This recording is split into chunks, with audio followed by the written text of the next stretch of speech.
Take it away, Tom. Okay, well, welcome everybody to the annual meeting for Valley Stewardship Network, which happens to be a kind of a 1 year late nod to our 20th anniversary. So in reality, we are 21 years old here now, and it's kind of impressive. We have matured as an organization, and to make this meeting go well, I got a couple 3 points I want to make. One is that if up in the upper right hand corner you click on speaker view, then the person who's speaking is going to show up big, and you don't have to look at everybody else. And then it may also be the case that there be better streaming if you were to turn off your private video, look at your face thing, and depending on your internet connection, there may be less buffering, or just might stream better if you turned off your own private email. And the last thing I wanted to mention was that you can enter questions in the chat box, and when we get toward the end of the meeting, we'll have time to address those questions. So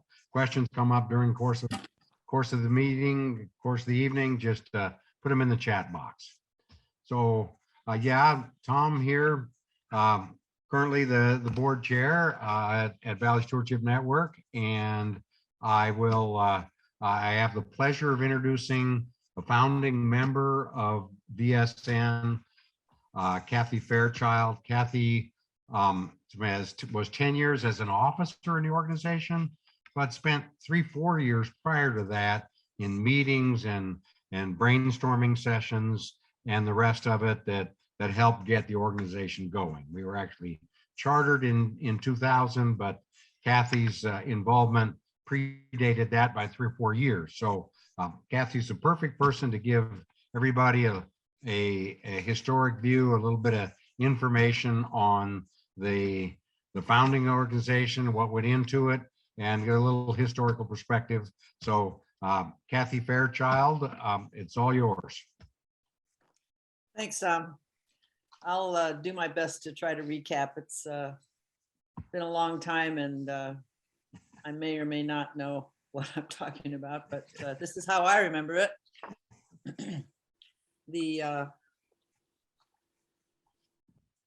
The deal was that I'm often credited with starting VSN, but actually it grew out of the efforts of many extraordinary people working together in some pretty unusual times to create order from a real scattered sense of something. My husband and I moved to Wisconsin in 1977 from Columbus, Ohio. My background was in photography and business management administration. We were here 2 days, and I was recruited to work at the Soldiers Grove newspaper, the Kickapoo Scout. We were part of the early food co-op in Gays Mills, and it was just one of the places that my office skills were put to use. I worked for the village of Soldiers Grove during the relocation project there, and Rob Horwich, our zoologist neighbor and founder of community conservation, also recruited me to help in the office with his global efforts at species protection and community-based conservation. One of my first impressions of Wisconsin was how very much it reminded me of the Ohio area I grew up in. Very rural, farms, close-knit small towns, and natural beauty, much like I enjoyed as a kid. Ohio became a state in 1803, Wisconsin in 1848. And to me, the one generation of growth made a big difference. The Cuyahoga River runs through my hometown. That's the one that caught fire, as you may know. And today, after a very long community government struggle, the town and surrounding area are actually a national park. But that's another whole story. The lessons I arrived here with were mostly what not to do if you cared about the land, natural resources, and each other. Rob and I spent a lot of time trying to bring his proven techniques of community-based conservation to Wisconsin. He personally attended many meetings about reclaiming the Kickapoo Reserve management when the Army Corps abandoned that Lafarge project, and those to try to figure out what to do with the Badger munitions plant over in Baraboo. He was a real inspiration to a lot of people. He was soft-spoken mostly, and simply refused to give up. The transfer of the KVR to Ho Chunk and local management began in 96 and was finally completed in 2000. The Kickapoo was on the map as a place to protect. Around this same time, Rob and his field partner for many years, Dr. John Lyons, who was based in Madison at that time, developed a mapping project with GIS software and new computers via an ESRI grant for 8 watershed schools. The DNR was being gutted and weakened in every way then, and we thought that educating watershed communities and helping them to manage their own resources was the way to go. Town Unlimited came along in 97 or so with the declaration of the Kickapoo as one of their home rivers initiatives. CC would be in charge of the educational / community outreach element. I think we got $5,000 to $8,000 a year for 3 or 4 years. Our shoestring does not begin to describe how we operated. Sadly, it was the cusp of the complete reform of schools in Wisconsin and time for a special program, even with outside instructors and free computers and equipment, was hard to maintain. Water monitoring was another baseline activity that we established up and down the watershed. An amazing group of volunteers keep that going.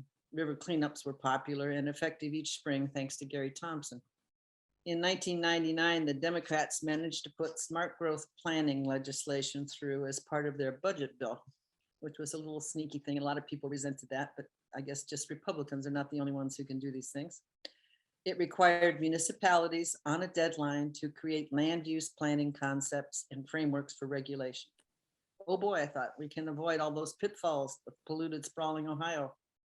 There was much opposition from folks like the Farm Bureau and Manufacturing and Commerce and Board of Realtors and types like that, as well as local governments themselves. As an aside, in the early days, we went around to community events with a watershed map, and by way of teaching the term, asked folks to locate themselves on the watershed, and we would discuss the drainage and occupancy of their area. Our banner slogan was, "It's all about the water," as whatever we did on the land was clearly reflected in our water quality. Having a high quality spring-fed river was the goal for the flagship species, trout. Clearly, the trout would not be the only beneficiaries of such wise land use.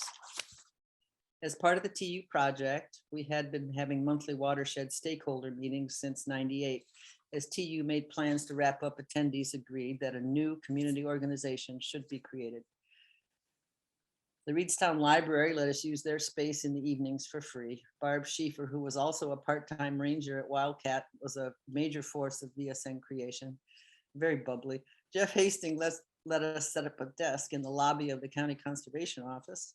Many individuals gave of their time and skills to keep things going. I took the minutes, cajoled the people to form the first board, kept the books and an eye on any regulations that applied to nonprofits. VSN was officially incorporated as a nonprofit in 2000. It was obvious that if we were to do anything to encourage smart growth planning, we would need some good funding. We did get some DNR planning money in the early years for developing the organization and supporting water monitoring, about $10,000 a year for a couple of years, but you could only qualify for short times. And I scrambled to find a funder for a community scale project that would incorporate the concept of servant leadership into visioning the future. I sent letters to Wisconsin-based private foundations and lucked out with one of them being from Reedstown originally and wanted to preserve and protect their childhood area. $100,000 later, we had project funds and some reserves to set trained facilitators in 3 locations over 3 sessions to do a large-scale community visioning project, Kickapoo Conversations, in 2003.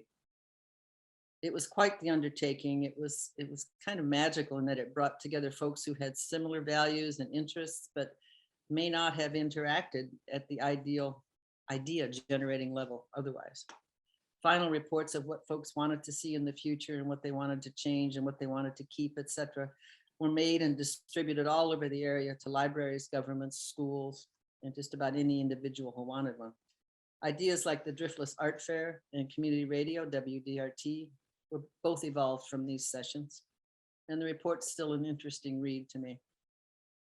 Paul E. Stry Foundation supported our outreach to landowners with the neat little book, Owning Rural Lands. There were 2 editions of that Liz and Jerry Creeby put together. And VSN created planning materials for each township and municipality in the watershed that, when used, would enable them to step-by-step satisfy the state's planning requirements for the smart growth law without having to hire expensive outside consultants. Some communities took this work up. Many chose not to. Sadly, zoning remains a bit of a dirty word and accepted here and there as houses eat up farmland and CAFOs threaten. As they say, you don't miss it till it's gone. Acceptance by the farming community was always a challenge. Thanks to the hard work of VSN and others, there are wonderful farmers who support us, offer pasture walks, water monitoring access, and demonstrations of cover crops, native plantings, and other good practices. I just wish we had more of them. It's clear to me that the best you can do is to lead by example. There are so many people who have over the years contributed their skills and energy. I wish I could list them all. Names do slip away at my age. We had a great run of staffers who were Spanish majors with environmental science minors, all of them. It was amazing. State and county agency staff supported our work and taught us a lot about how things worked for them and how to work with them. Organizations like River Alliance, Midwest Environmental Advocates, Clean Wisconsin, and Prairie Enthusiasts all helped with the uphill work of aspects of issues. Original poetry was a unifying element thanks to Denise Buckby. She started our poetry book project.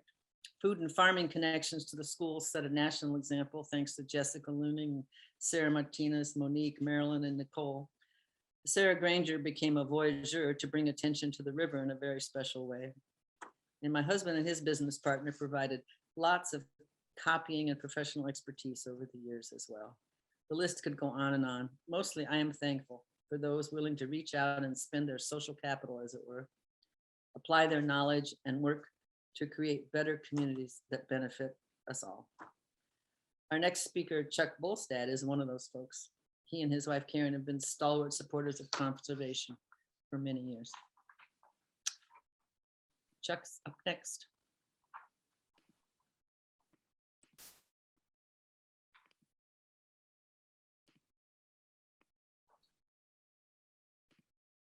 You all continue.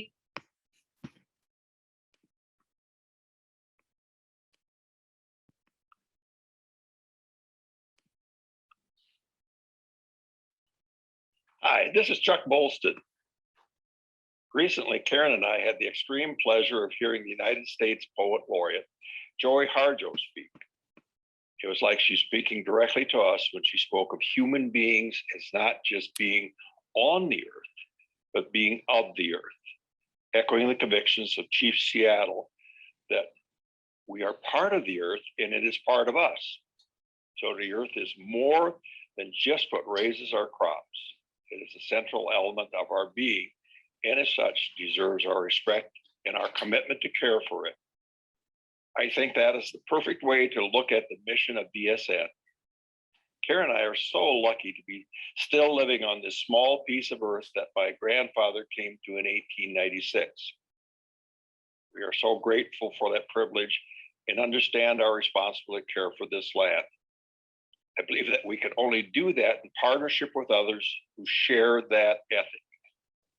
As scenic as our farm is, that beautiful topography comes with a price. There are a few level spots on our ridge farm that drops down into a spring. That water resource is probably what drew my grandfather here, but the potential for erosion is very high. The first partnership we entered into to help us protect that resource was with NRCS. We received a subsidy to build 2 erosion control dams on our farm. We also got some much needed advice from Vernon County Land and Water to help us deal with some highly erodible gullies. But our most significant partnership has been with Valley Stewardship Network. We are some of the original members of the farmer-led Canner Creek Watershed Council. The idea of developing that council was presented to us by Matt Emsley when he was working for VSN. The council continues to be highly supported by VSN, and I believe it is making a significant environmental progress in our watershed. The idea of farmer-led watershed council is also spreading to other watersheds in our area and beyond. On our farm, VSN has helped us plant 6 prairie strips. I can see the effect these strips are having, filtering silt and holding up against erosion on our farm. Another thing that we greatly appreciate is that VSN has helped us conduct a periodic pollinator and bird census. Hopefully, these long-term sentinels will help provide evidence of an improving environment. So while choosing to live in this treasured part of the Driftless has been granted to our family in a way by our ancestors, I am grateful to the numerous like-minded folks who have chosen to move here and commit to preserving our treasured but fragile environment. So congratulations, VSN, on your anniversary. We hope for many more anniversaries and continued celebration of the good work the organization does. Thank you, Chuck and Kathy, for your stories. What a great walkthrough of where VSN has been and a taste of the work that VSN has going on right now in our local watersheds. I'm Nan Marshall, and I'm one of VSN's co-directors, the Director of Operations and Communications. I'd like to introduce our next speaker, our other co-director, Shelley Gradwell-Bredeman, our Director of Programs. She has been VSN's Executive Director for the previous 8 years, and by working closely with our board chair, Tom, and with the help of our talented staff members through the years, has led VSN through a period of successful project development and organizational growth.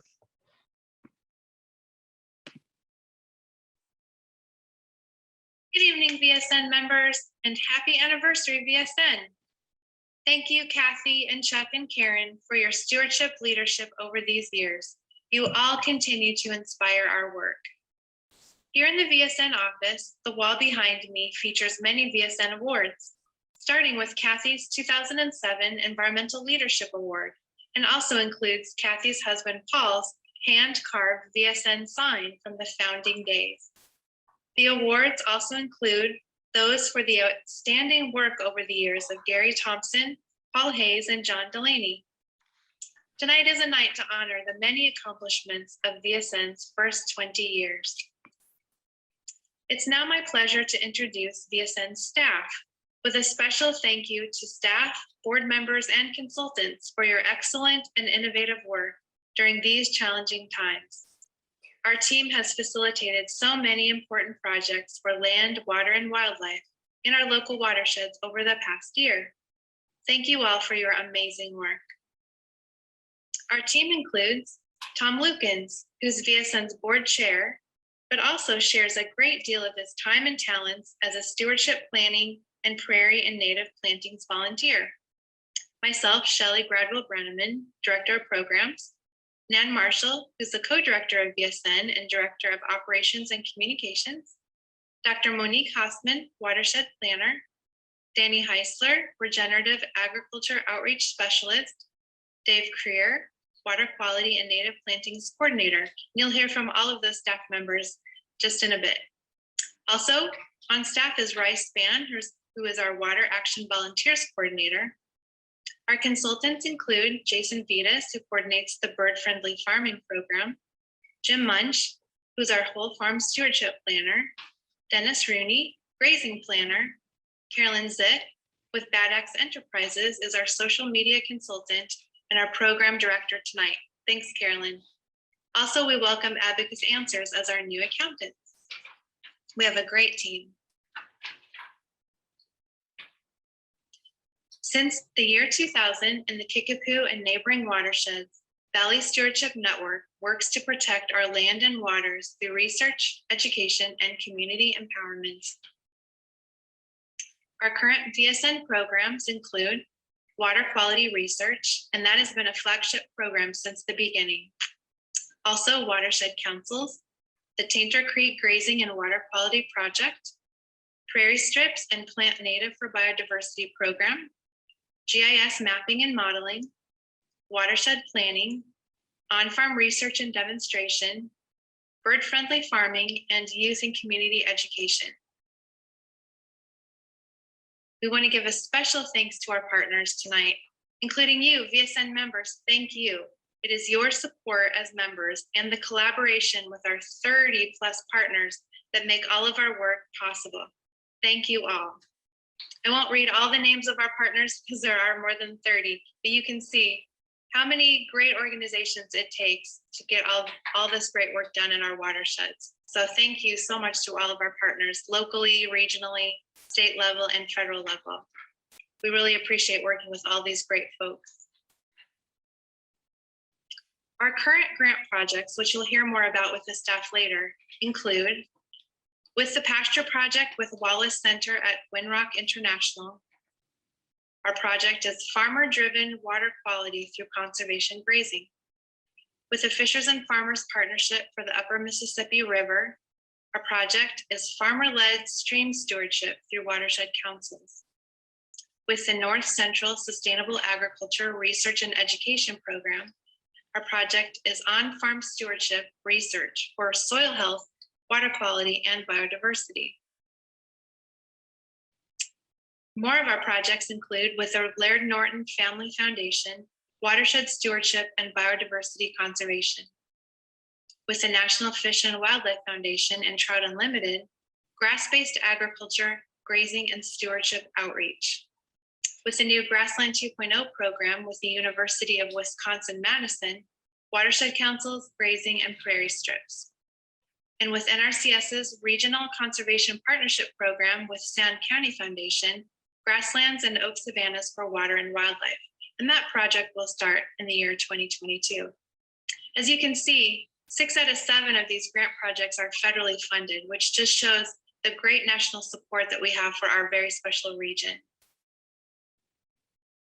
Every year at our member meeting, we review the last 2 fiscal years, our income and expenses. So for the last fiscal year, our income was $267,002 and our expenses $265,400. This current fiscal year, which began in July 1, our income has increased, and that has been a trend over the last several years. Our income is $404,000 and our expenses are $402,450.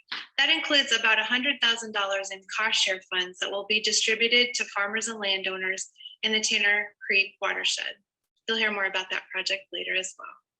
If you'd like any more information about our budget or any of our finances, please feel free to contact us and we'd be happy to talk with you.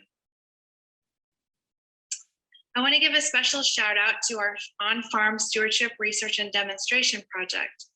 This includes 3 major components. The first, prairie strips for biodiversity, soil quality, and water infiltration. The first photo is of Dave Van Dyke, who's a farmer outside of Viroqua, who's had tremendous success in establishing and demonstrating prairie strips. This is a picture of Dave from this year, and we look forward to all the great news from that farm going forward with the prairie strips. We also feature bird-friendly grazing and haying in this project, led by Jason Vitas, as I mentioned. I'll talk about that in a second. And also cover crops establishment and grazing. And the last 2 pictures here are of the Brad Robson farm, where this year he experimented with planting cover crops by drone, which was able to interseed the cover crops into the standing crop. I'll hear more about that later as well. So our bird-friendly farming is my last slide. And I just wanted to report that this project has shown that adapting grazing systems to include nesting refuges is very successful. On the Jim Munch farm in the year 2020 and 2021, the research showed, the bird surveys and research showed that there was successful nesting and fledging in the refuge. So great success on that project. That project is also hoping to show how successful haying practices are to protect grassland birds when hay is harvested after July 15th, also demonstrated on the Munch farm. And also the project is working on developing markets for bird-friendly hay and beef, and you can learn more about that on our website. So now I'm going to turn it over to Nan Marshall, BSN's co-director, who is an amazingly talented person and keeps our ever-growing organization in ship shape. Thank you so much, Nan. Good evening again. I appreciate you all participating tonight in our belated 20th anniversary celebration and letting us share vignettes of our work with you. Members are an extremely important part of VSN and the work that we do. VSN's work is supported by 3 different legs. One leg of is VSN's grant-funded programming, which includes the people we work with in the area, as well as our partners from other organizations. A second leg consists of the staff, consultants, and board members that move the work forward. The third leg is made up of VSN's members. Our members provide support and motivation for our staff, as well as funding for work that isn't supported through the current grant programs. Such work includes landowner consultations, our WAVE, or Water Action Volunteer Program, our Conservation on Tap lecture series, which we hope to bring back this fall, the Plant Native for Biodiversity Initiative, summer workshops, and administrative support. And these are only just some of the programs supported by you, the members. At the moment, we have 165 current members.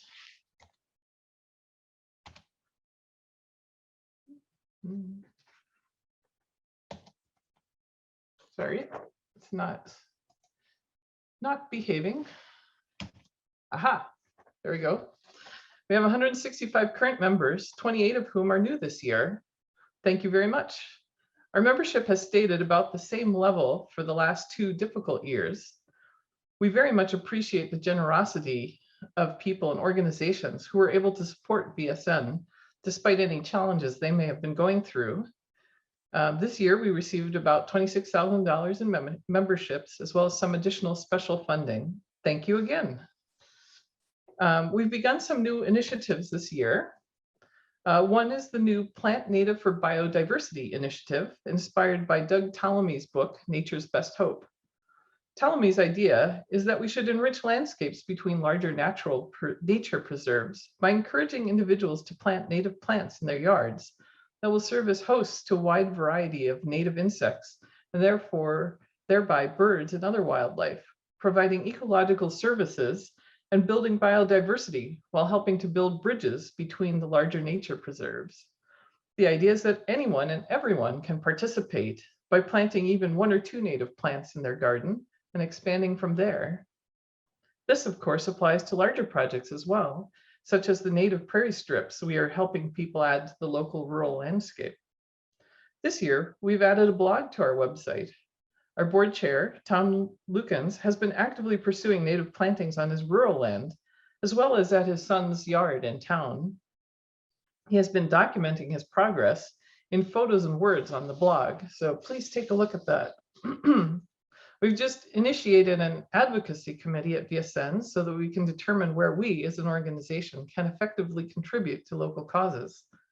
And finally, our bird consultant, Jason Vitas, has been working with us on getting bird-friendly farming off the ground in the area and has launched a new website that details what bird-friendly farming is and how you can participate in it. Throughout the year, we hosted several events and presentations. In February, we had Tracy Hames, the executive director of the Wisconsin Wetlands Association, give a presentation about wetlands, watersheds, and cold water. There's a recording of the presentation on our YouTube channel. If you'd like a link to the presentation, just email me at info@valleystewardshipnetwork.org. In April, we coordinated with the McIntosh Memorial Library in Viroqua on some Earth Day programming.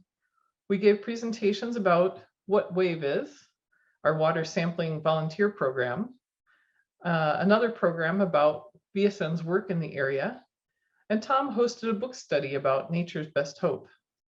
Recordings of these are also available on the library's YouTube site. We also hosted a native plantings garden open house that included 6 gardens in Viroqua. These included residential and commercial gardens, both large and small. Some were very landscaped and others more natural. Some were focused on growing food and some were focused on flowers. We had a large turnout for the open house, even though there had been a rain right beforehand. And finally, in September, one of our members, Dave Van Dyke, hosted a prairie planting workshop on his farm. He took a group around to see several of his native prairie strips planted over the past 5 years in a variety of locations with different seed mixes.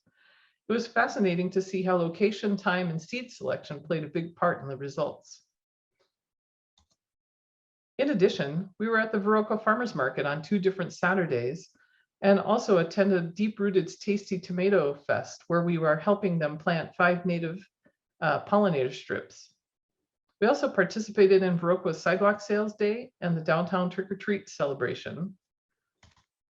Finally, we'd like to thank everyone for all the many ways that they help support VSN. Our local businesses support VSN through monetary and in-kind contributions. And our major donors support us financially, but they also provide other kinds of support that are equally valuable. And finally, I'd like to thank everyone who participates in our programs, our staff and our consultants, our board members, who are all volunteers, and especially our members for contributing to and participating in our work in our local watersheds. As a thank you to those of you who have taken the time to join in our celebration tonight, I'd like to offer you the chance to win a copy of Nature's Best Hope. If you are interested in a copy, drop your name into the chat. And at the end of tonight's presentation, I will randomly draw 2 of the names. And here's a copy of the book. The next presentations will be from our staff members who will share about the exciting and innovative work VSN is doing in the area. I hope that you will be motivated to continue your support for us.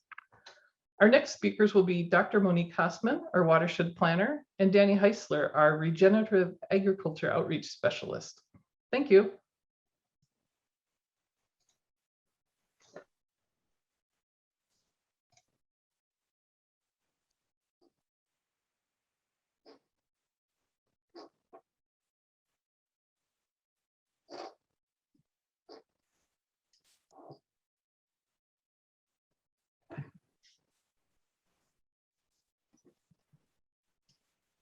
All right, good evening, everyone. I'm Danny, and Monique will be joining me, and she is going to kick us off with our presentation. Thanks, Danny. So we will start with some updates from the field. And I'm excited to share with you tonight that we've been staying busy this past year, continuing to shepherd the Pasture Project funded Tanner Creek Grazing Project. As a reminder, this is an initiative that works with people managing land in Tanner Creek to directly reduce nutrients and sediment through expanded adoption of regenerative grazing practices. This effort provides farmers and non-ag landowners in Tanner Creek watershed educational opportunities and training, from complementary whole farm assessments and grazing plans to cost share support for targeted implementation and ongoing technical assistance, at least through the life of the program, which we anticipate to be late 2022. So with the applicants already in the pipeline, we anticipate to not only meet, but hopefully exceed the metrics for reduction. And this successes would not be possible without the incredibly knowledgeable coworkers and consultants that I get to work with, including Jim Munch and Dennis Rooney. That make that work possible, but also the success that it has become. In addition, we've worked with a diverse group of applicants that include, but are not limited to, in this program, intergenerational producers, single individuals, married couples, some with children, a few active Tanner Creek farmer-led water council members, with a range of socioeconomic statuses, unconventional as well as organic farms, with sheep, beef, cattle, and dairy operators.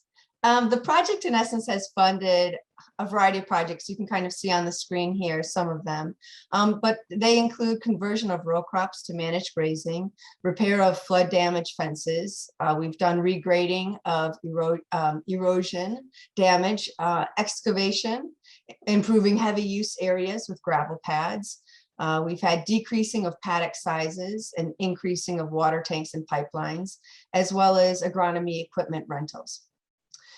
In addition to this program management, I continue to produce map suites for applicants in this project, but also beyond, by doing custom mapping for some of our National Fish and Wildlife projects, some of custom mapping for our VSN members, some of our VSN events, including a map for the Prairie Plant Tour. And I continually, throughout the year, work to update our spatial data library. Most recently with what's really exciting is 2020 aerial imagery, which comes out every 5 years. So pretty excited about that. Danny, if you wouldn't mind going to the next screen. Another realm of the work that I've been engaged with pertains to the development of producer profiles. And that project is entitled Foraging Stories of Success in the Tanner Creek Watershed, Regenerative Agriculture and Managed Grazing. And that pasture project grant deliverable identifies leading practitioners who are implementing grazing BMPs or best management practices, willing to be featured in a public-facing profile publication as a farmer-to-farmer resource and beyond. So over the past year, I have had the opportunity to conduct semi-formal interviews with stellar farmers who are also my neighbors and friends. I've transcribed the conversations we had to find themes and then compose, in essence, 2 to 3 page write-ups around these topics. We hope to have these in circulation in the near future, and this work was also helped with our friends at Pasture Project. In terms of partnership collaboration, no matter what office I find myself in, at VSN or in my Vernon County Land and Water Conservation role, I am working to cultivate diverse partnership collaborations. They help us amplify our voice, leverage resources, and with the hope to further empower our efforts. Some of the organizations and entities that we've had the absolute pleasure to partner with over the past year, Shelley had already mentioned some of them, but I also want to give shout outs to UW-Madison's Grassland 2.0 Ensemble, UW-Madison's Greener Pastures, Wisconsin Wetland Association, Fishers and Farmers, and the Sand County Foundation. Please stay tuned to keep up on how these partnerships develop and to learn about the exciting work and outcomes that we hope to result from our mutually beneficial collaborations. In the photos you're seeing here on the screen, that was a field day Danny and I coordinated for one of our Grasslands 2.0 friends and with the Tanner Creek Farmer-Led Watershed Council, who visited Jeff Ostrom's farm as well as Rob and Gail Klinkner's farm. Other partnerships that I will highlight tonight include 2 newly formed watershed councils. Since this summer, I've been working on with Danny and others to help with the formation of the Bad Axe Farmer-Led Watershed Council and the Coon Creek Community Watershed Council. Goals of these councils are in development, but at this time include fostering locally led conservation through engaging farmers, businesses, and community members to identify and resolve local natural resource challenges in their respective watersheds. These councils are also working to demonstrate and implement best practices that improve water quality, reduce flooding, and help farms to be profitable, with intentions to increase awareness of conservation farming options while enhancing farm profitability. Both councils, in addition to the Tanner Creek, have submitted applications for Wisconsin's Department of Agriculture, Trade, and Consumer Protection's producer-led watershed protection grants, and our fingers are crossed that all 3 receive funding in the next year. On the screen, in the top, there's an image of a few field days in Tanner Creek. To the right, we have the Bad Axe Farmer-Led Watershed Council, where we've met a few times on farms and then at a local town shop. And then in the bottom left-hand corner, this is the Coon Creek Community Watershed Council, where we've met both at parks in Coon Valley. And you can see an image there looking at a historic map. Of course, that always excites me of the area. And then another photograph out on the field at the Trosted Farm, learning about cover crops in action this past fall. There is a lot of enthusiasm for these councils, and we are not only excited, but grateful to be part of them. And with that, Danny, I will pass the virtual mic over to you to now share more about our work. Thank you. Thank you, Monique, and thanks for sharing, at least much of our story. Monique and I work very closely together, and so of course I asked her to present first so she could tell the majority of the good work that we do. So thank you again. I'm really grateful to be able to do this work with Monique. Her and I work well together and complement each other. So that's, again, one of the reasons why we're presenting together. We can tell the story together. So I'll share a little bit more detail about what we've done in the Tanner Creek with the Farmer-Led Watershed Council there. just to kind of share that little blurb at the top of the slide that talks about the beginning of the Tanner Creek Farmer-Led Watershed Council. But in 2021, we continued our focus on meetings and pasture walks, field days, and some of those, the meetings had yielded some success, like developing the watershed perimeter signs, and then also infield signage indicating where cover crops are at work. So it'll be, we'll be looking forward to getting those signs, the watershed perimeter signs in place early in the spring. So folks will be they'll be able to see where the watershed lies next year. One of the other projects that we were able to get to fruition this year and begin to start using was the air seeder. With support from the Tanner Creek Farmer-Led Watershed Council and the town of Franklin, we were able to have that construction completed and attach that Gandy air seeder to a 15-foot rotary hoe. And that piece of equipment is really instrumental in being able to interseed cover crops early in corn or bean, I guess in plant maturity, or after those crops come off. So that starts to give us some flexibility in getting more cover crops in the ground and putting a tool in the country for our farmers to be able to use. One of the other strong points from our Tanner Creek Farmer-Led Watershed Council meetings this year was hosting a farmer roundtable where we were able to talk about cover crops in the Tanner Creek. What's worked? What could we continue to try? What can we do differently? And that was really a really bountiful conversation that shared a lot of different perspectives and hopefully propelled some new things to be tried this year. So as I shared with you, and Monique had shown some pictures previously, that we've had a few field days this year. One of them with the Tanner Creek folks, and then also with Grassland 2.0, which is a great opportunity to kind of share more of the Farmer-Led Watershed Council story and be able to talk about that transition to managed grazing and what works, what are some of the challenges, and for the Grassland 2.0 folks to be able to see it in action. I think that was really, really influential for that group to be able to have the opportunity to be on farm and talk with the folks that are the ones that are actually looking at doing it. And then we also hosted another 2-day event later in the fall, one being the Robson family farm interseeding, or the drone seeding demonstration, having a drone there interseeding into beans, and then, or I'm sorry, into corn later in the year, and then soil pits and then also the rainfall simulator was available. And then the second of the 2-day, we hosted Stanley Trimble, who's the author of The Historical Agriculture and Soil Erosion in the Upper Mississippi Valley Hill Country. He could have worked on the title, but the book is great. And he did give us a presentation kind of talking about the research through the years that really focused on a lot of the work done in the Coon Creek watershed, but is really the history of the land management there was really applicable to the surrounding watersheds as well.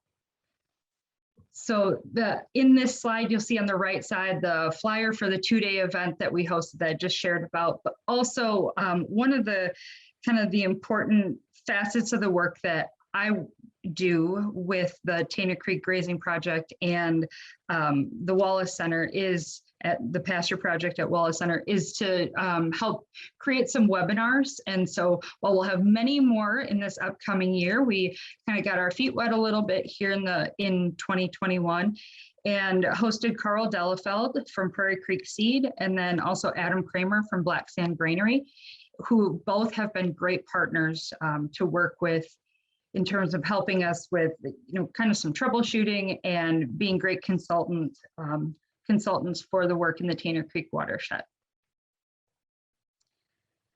So this is just a little bit to share about, the benefit of cover crops. I know that's one of the key focuses of the work that I do, is to continue to support innovative ways to get covers into the fields, working with area farmers. So as it kind of talks about a lot of the soil benefits and the water management benefits, or also see the little baby deer. and one of those benefits is having that wildlife habitat early in the spring, when when we're starting to get that spring regrow. And when we talk about having innovative ways to try to put covers in the ground or continue to support that, a couple of the different ways that we experimented with this year, and again, thanks to Brad Robson and his family for being willing to try out the drone demonstration, where we did do some interseeding into beans and then also corn. And that's the picture on the right side. And then also there was some significant acres covered with helicopter seeding also this year. So we continue to look for different ways to do aerial seeding. And the advantage to that is being able to get it on at a different stage of maturity of the corn and beans. So that allows for more growing days and greater opportunity to get some of those covers established before late fall.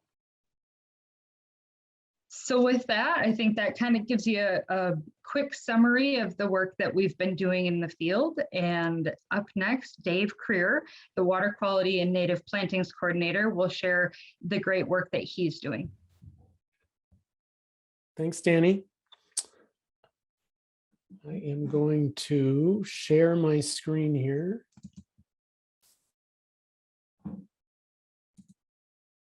So hopefully everybody can see that. If you can't, let me know.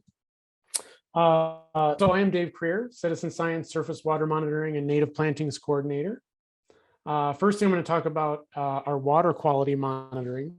So for 2021, we did the same sampling methodology and the same sites as we did in 2020. We really didn't make any changes. Got huge support, not just myself out doing the sampling, but Rice Span, Dave and Ellen Brooks, and Bruce and Sue Risto also helped. We're doing total phosphorus at 23 sites, and you can see the map on the left there showing the sites that we're doing the water sampling at. Nitrogen in the surface water, so these are in streams. We're doing 7 sites. This year, because of COVID, we've all heard about different supply chain issues. I was surprised. We use acid as a stabilizer. So when we take a water sample, we put a little bit of acid into it before we send it to the lab. And amazingly, that acid was affected by the COVID supply chain issues this year. So we did end up getting enough of the little acid vials that we needed each month. But unlike previous years where we would get a full year's worth of the acid ahead of time, this year we got it in 4 different deliveries. And so it just created a lot of logistical issues of getting it between the 4 of us that were doing the water sampling each month and getting the right acid with the right dates at the right time. So it was interesting to work through all of that this year. We're evaluating surface water down in Tanner Creek. You heard about the Tanner Creek Farmer-Led Watershed Council and the work we're doing down there with the Wallace Grazing Grant from Monique and Danny. So we're in year 2 of 3 for actually implementing landowner practices. So, where we're encouraging grazing instead of row crops and things like that. But this is the first year where we're actually getting water quality data where we have taken water quality after some of those improvements have been made. It's way too early to tell. We just started looking at the data a couple of days ago. And we can't make any firm conclusions just on 1 year of data anyway, but I got to say it showed some promising results. So that'll be interesting as we get to 2023 and we can report on 2 years of data. So stand by a year from now and hopefully we'll have some real results that we can start talking about. We're continuing to develop water quality baselines where we're going out and taking surface water conditions for the new Bad Axe Watershed Council you heard about, and then possibly a Rush Creek Watershed Council. So we're on year 3 down in the Rush Creek watershed taking water samples so that they'll have a baseline before anybody really makes any changes to what they're doing on the land of how that water quality is. So native plantings, you heard from a couple folks about these prairie strips or native planting strips that we're putting in. And when we refer to strips, we're actually referring to the Iowa State University strips, which is science-based trials of row crops integrated with prairie strips, which are really just strips out in corn or soybeans or along the edge of a field that are planted with a variety of native plants to try to get some ecological services from them. So far, you can see the different years. We started back in 2017, and right now we have 14 different sites that we've completed. That's draining about 500 acres. So when we put a prairie strip in, we look at the acreage of land that's filtering down through that prairie strip. And so the 14 sites that we have are filtering about 500 acres. And we already have 7 sites planned for either 2022 or 2023. So you can see the number of acres that we're planning, and it continues to grow, which is great. I also looked at the different watersheds that we're in, not just total acres. And you can see in blue in the chart on the right, that right now those 14 sites are in 7 different watersheds. And as we add these next couple of years, we're going to be up to 11 different watersheds. So those are 11 unique watersheds that have prairie strips in them that we've helped implement.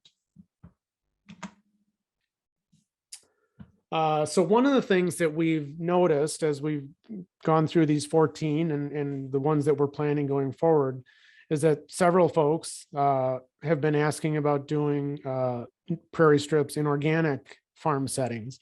And in general, the number one thing that's a determination of success is killing that weed seed base ahead of time before we plant native plants in there. Roundup is the best way to do that. I mean, it's fast and it's efficient and it does a good job, but obviously if it's an organic farm, they don't want to do that. So one of the things that we are planning starting next year is a multi-year effort to try 4 different methods in using organic protocols for suppressing that weed seed base ahead of time, and then determining how those work in the implementation of prairie strips. So that's going to be a great project, and I'm super appreciative to the landowner who's going to help us with that.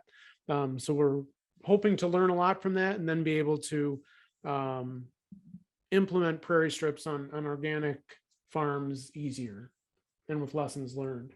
So we're also, with the 14 applications we've got, we're really starting to evaluate the lessons learned on how those are being established, because we've had some fantastic successes and some of them have not turned out so well. So we're really looking at that weed suppression, which I mentioned was the number one thing when we plant, whether it's a fall or a spring planting, the kind of equipment we're using or not using, because we've certainly noticed some improvements by using a cultipacker or something to push the seed down into the soil to get a good contact, the different seed mixes we're using, and then the follow-up management that the landowners are doing, really mowing in those first 3 years after implementation. So hoping to find a set of best practices that we'll be able to use and landowners will be able to use. Shelley mentioned some of the science things that we're doing. So we're also measuring the impact that strips have on water infiltration, soil health, pollinator and bird numbers. You heard that from Chuck and Karen Bolstad, and trying to quantify the erosion reduction that we're getting from prairie strips. We're reaching some new landowners because that number of landowners keeps growing at different events, the Tasty Tomato Fest, Farmers Market. We've gotten some great coverage in news articles in the Independent Scout and the Vernon County Times, the VSN social media, Vernon and Crawford County Land and Water Conservation Departments, and through the new watershed councils. So we're getting interest from different landowners through a lot of different avenues, which is really great too. And then just to show you some pictures of different things that we're doing. So we, in April, we planted a 9-acre site, and we got some help with that from the Youth Initiative High School kids. So here you can see some pictures of them helping us plant that 9 acres in the left-hand side. Nan mentioned the in-town native planting biodiversity tour of the 6 houses that we did. This is my backyard in August. So you can see the flower garden in the back there and some of the folks that we had come by, which was terrific. In the bottom there's a commercial site. And so right now we're just in the, it's not organic, but we're putting rye cover crop in until next year, when we're going to be able to kill that down and then plant some native plantings in there. So you'll be hearing more about that in a couple of years. I think it was Nan, somebody had a picture, I know, of Dave Van Dyke's field day. So this is another picture when we went out there, and he showed us the prairie strip on his farm. And then that's the booth that we had at Tasty Tomato Fest. And just from that one booth, that's a festival up by Westby, we had 5 different folks stop by that we were able to go and look at their properties and try to help determine whether prairie strips would help them or not. So that was a great opportunity for us. And that's it for me. So I think now we're going to go back to Tom, and he's going to talk about the board of directors.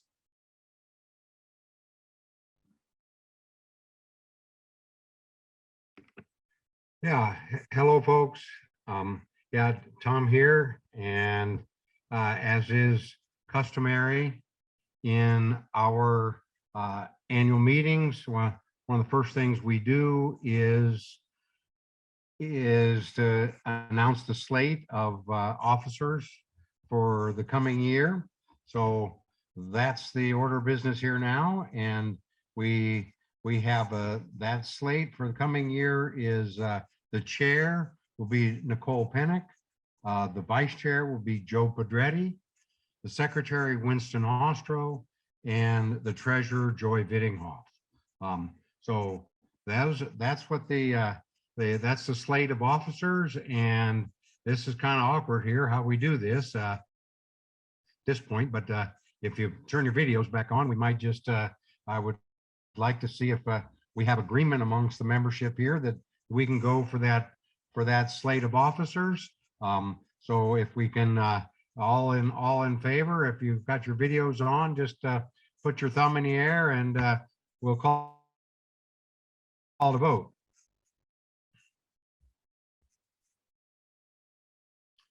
I'm not seeing everybody, but I'm trusting that we're getting a vote. Hey, Tom, can you hear Bob Jackson? Yeah. Okay. I'm under my wife's name, Kathleen Sullivan. So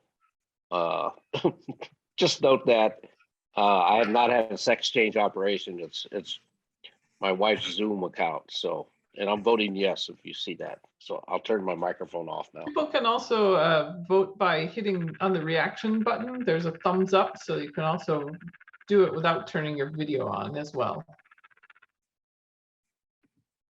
It looks like we've gotten several votes there. I think that we got most folks in. I haven't seen any thumbs down. I'm assuming we have agreement here that we got new officers for next year. We have a really great board of directors. We have had in the past. We continue to have. Although I have to put a word in here for other members.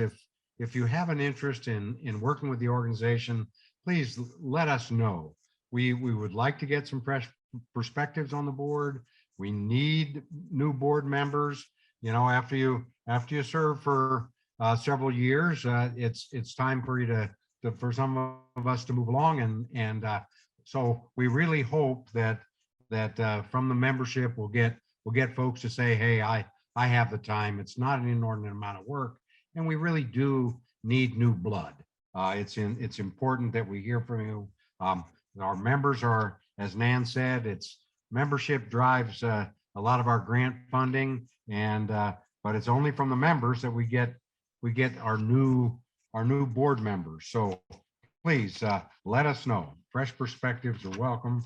And so with VSN growing, we are we're kind of on the move. We're creating, the executive committee has created new committees and the like. We have a succession planning committee going right now, because continuity is really the name of the game, and forethought is the plan. You don't grow without making some changes, and our processes and protocols are being updated, and this committee is going to lead that charge for sustainable evolution of the organization. So, and now I would like to introduce, as of minutes ago, the new board chair for Valley Stewardship Network, Nicole Pennick. Nicole has got a wonderful perspective. She was a staff member back when Kathy Fairchild was an officer. When I joined the board, Nicole was a staff member. Then she went on to Organic Valley, where she's honed her facilitator skills. So she's got a lot of organizational history as well as a real skill set to take us along to the next level. So with that, the board chair, Nicole Panic. Thanks, Tom.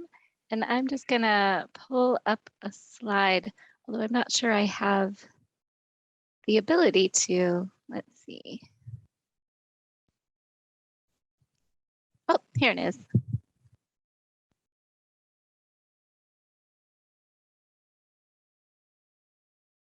All right. So first, I just want to say thank you, Tom, for your kind words. And secondly, I want to take a moment to introduce the rest of our Valley Stewardship Network Board of Directors. So as Tom mentioned, Joy Weitenhoff is our treasurer, CPA and business owner. We also have Winston Astro, who is our secretary, and Winston has brought us a great perspective, being a retired attorney, and is always bringing us both great trout fishing stories and also excellent legal perspective. And I will say that Joy has been helping us build an amazing new financial stability and structure, and helping us take our finances to the next level, which is, we are really grateful for all of her leadership there. And Joe Pedretti has joined us as the vice chair, and he's an agricultural specialist at MOSA and an excellent communications person, and has brought so much value. And I couldn't imagine stepping into the chair without his excellent support. And then also on our board, we have Chuck Bolstad, who you got to hear from earlier, speak so beautifully about our land and the good work of VSN. And so he's both a farmer and an educator, and we're glad to have him. And Bob Jackson, who is also joined our board, a conservation landowner, and brings great perspective, asks us really good questions, and keeps us focused on our mission. And last but certainly not least, Deborah Behrens, who is the executive director for Prairie Enthusiasts, and brings a wealth of nonprofit fundraising and leadership background and expertise. And so what a great board of directors we have. It's such an exciting time for VSN. But we would not be here without the very good work of Tom Lukens. And I was asked to speak about Tom and his outstanding service, and it's almost overwhelming to try to capture everything he has. So I've asked a few folks to help me with that. But I just want to say, Tom, that your leadership, your commitment, your tenacity, and the unwavering dedication that you've shown to this organization for the last 10 years or so is just phenomenal. I left the organization right as Tom was sort of joining the board, and the organization was in a growing space. It wasn't solid. There was a lot of changeover of staff and leadership, and Tom provided that steady helm and steady hand and leadership, bringing his business expertise and his deep love of conservation to us. And so, Tom, we have gotten you a plaque, and you can see the picture there, and it's really in recognition of your outstanding service and dedication as our board chair, because without you, we would not be where we are today, talking about all the amazing work that our talented staff just shared. And we've also gotten you a ceramic oak leaf platter, so you can think of us and think of your wisdom that you've brought to our organization. And so with that, I want to turn it over to Winston to say a few more words about Tom's service.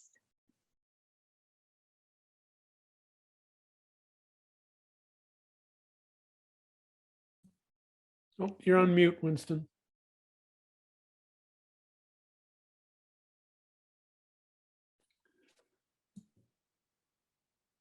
There we go. Can everybody hear me? Thank you, Nicole, and good evening. I've worked with many nonprofit and profit organizations, but I've never seen another chairman like Tom Lukens. His commitment to conservation is simply awesome. His energy, enthusiasm, and willingness to work hard are virtually bottomless. He is genuinely visionary as a leader. No one works harder in the office or out in the countryside where Tom spends a great deal of his time helping other landowners. He gets his hands dirty. He's often doing the hard work of planting prairie strips and prairie pollinator restorations to conserve soil and water and enhance wildlife habitats. Tom does this as a volunteer without compensation, in addition to the hard work he and his partner Pam have done on their own 90-acre Nature Nook model land restoration conference center and cabin rental business, which earned them Vernon County's Conservation Landowners of the Year Award in 2018. Tom has given VSN significant financial support, including in-kind contributions as well as cash. He and his partner Pam have provided space for VSN meetings, seminars, and celebrations, and I know many of you have participated in some of those. He has secretly helped some VSN staff members when they needed a helping hand.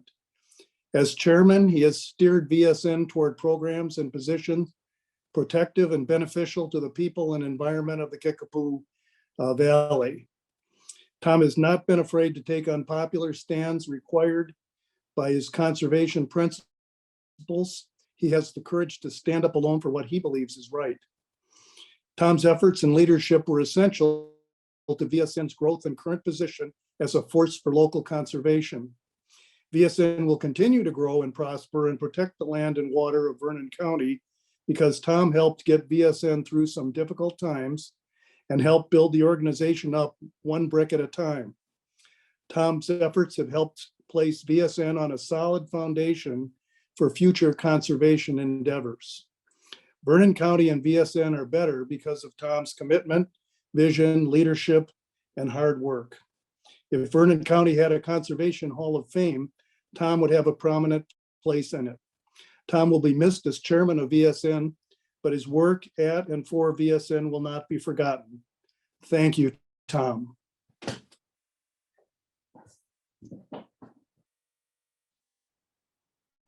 Thank you so much, Winston. And I'm going to turn it over to Shelley, who has joined us to share some of the specifics of the work that Tom has done. Hi, everybody. Nice to see everyone here virtually tonight. It is my honor now to share a compilation of snapshots that I pulled together that just give you a sampling of the many accomplishments that Tom has brought to VSN during his board leadership tenure and will continue to bring. It has really been the highlight of my career to work with Tom. He's been an inspiration and a supporter, and just his commitment, as everyone has said, has just been so heartwarming. It's been an amazing experience to work with Tom to develop VSN's current unique programs with our excellent team of staff members over the years. So I just want to say personally, thank you, Tom, for the wonderful experience of getting to work with you. So I'm going to show a few photos and then I'm going to come back on and say a couple more words. So first slide is celebrating Tom's role as a VSN board chair. And here's some photos of several of our annual meetings in the past, those that were at our office here on Main Street and those at the Rooted Spoon. Tom also always gave a very heartwarming and welcoming introduction to all of our meetings and really showed our whole membership how the strength of our leadership. And we really appreciate that strength over the years.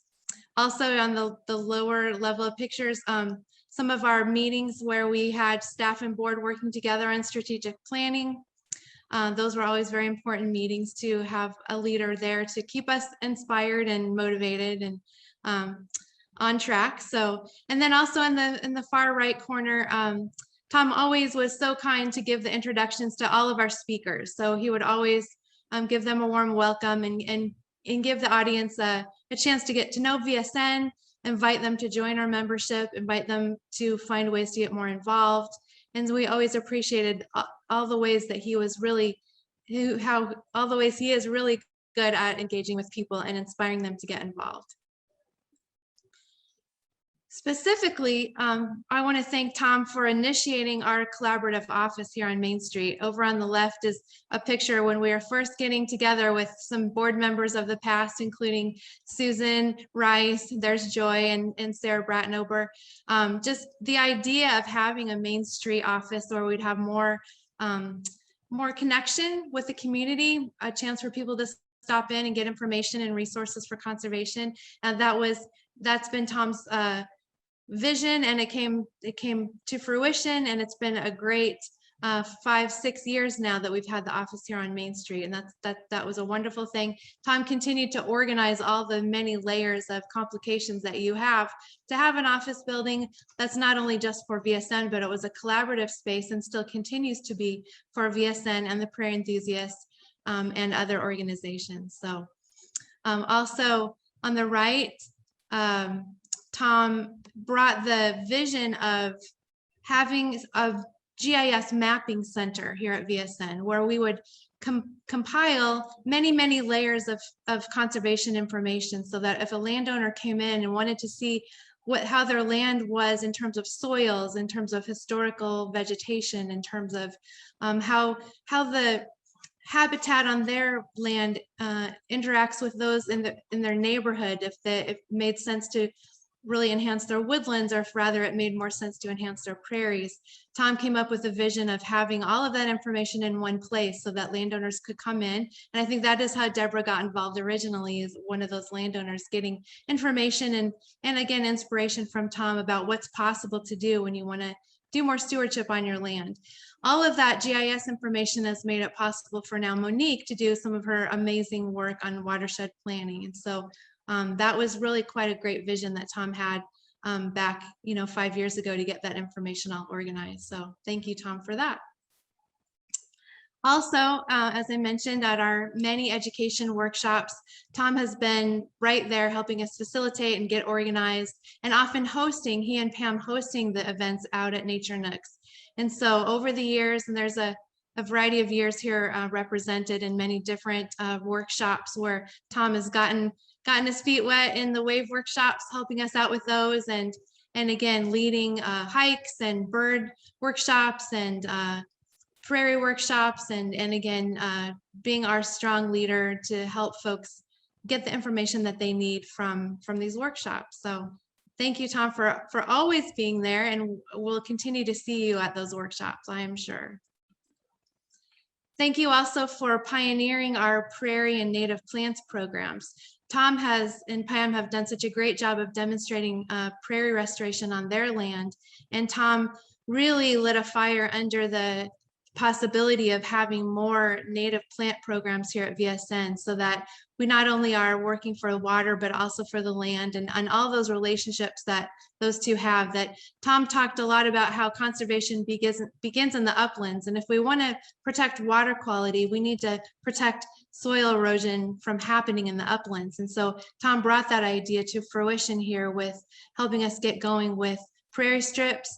He's spent a lot of cold days in the fall and the spring out hand seeding prairie strips with Dave and other staff members, and also the new plant native for biodiversity plantings in town as well. So Tom, thank you for your insight and your inspiration in getting the native plants programs going.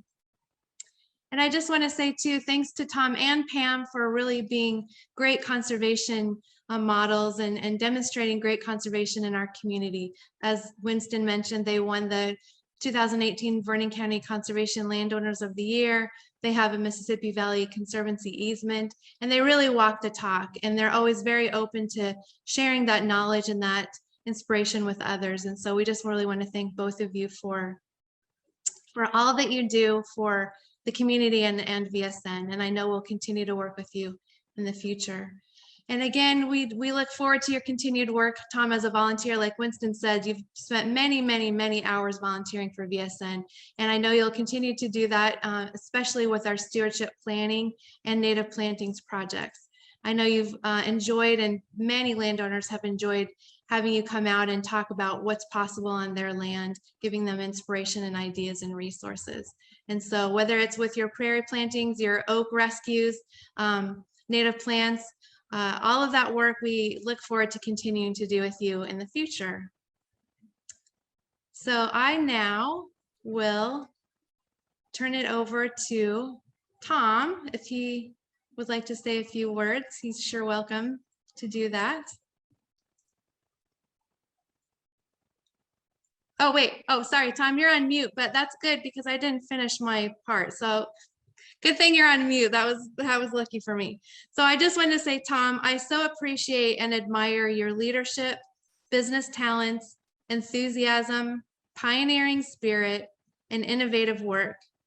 Even though you decided to pass the torch on the board level, I'm glad that we will continue to work together on stewardship and native planting projects. You are a force of nature on those projects, and we are inspired by your amazing work. Thank you so much, Tom. Well, thank you, folks. I deserve some of that, but not all of it. And I just have to point out here that Shelley is a big piece of the success that VSN has had. We hit it off. Our skill sets complemented each other, but really a lot of the visioning has got Shelley's name on it too. I remember right from the get-go, the key concepts were big tent and partnerships, and Shelley's grant writing skills helped us move strongly into those concepts. We did a good job, but believe me, it's Shelley and the staff, and I had a small role to play, and I really appreciate the opportunity. It's enriched my life. I intend to continue. I hope to be involved with volunteering and planting some more prairies and protecting some oaks and doing some more good stuff. So I hope people will still feel free to get in touch, and I'll listen and see if we can do something together. But it's really the VSN staff, the co-directors, the vision, the board. Everybody is responsible for the success of the organization. So thank you very much. 10 years is a decent time, and it's really great to be handing the reins over to such capable folks. I know we'll be led into the next phase of VSN's maturing and increasingly potent role in the community. So thanks heaps, everybody. Thank you so much, Tom. We are just all strengthened by our time working with you, and have learned a lot, and hopefully we'll see you around a lot here on these projects. So thanks so much again. Now I actually will turn it over to Nan, who will draw the winning names of the books that were won tonight by 2 winners, I think, and also ask if there are any questions or comments that anyone else would like to share. Thanks, everyone. And Tom, thank you. It's been 2 years, and I've really enjoyed spending those 2 years working with you. I've learned a huge amount and look forward to carrying on our Plant Native for Biodiversity project, as well as many others. So with no further ado, I'll reach into the bowl and choose a name. Let's see, our first winner is Brad Robson. And our next winner is Luann Griner. If you could both just put your email in the chat. If you want to put it in privately to me, you can see where it says everyone, click on the little down arrow and find my name. And then message me with your emails, I'll get in touch with you and get your books to you. And with that, I think we're ready for any questions. You can feel free to, at this point, to unmute yourselves and let us know if you have anything you're curious about.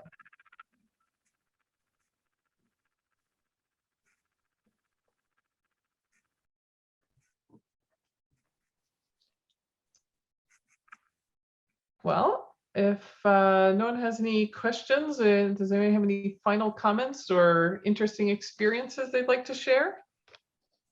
Perhaps time they worked with Tom on anything?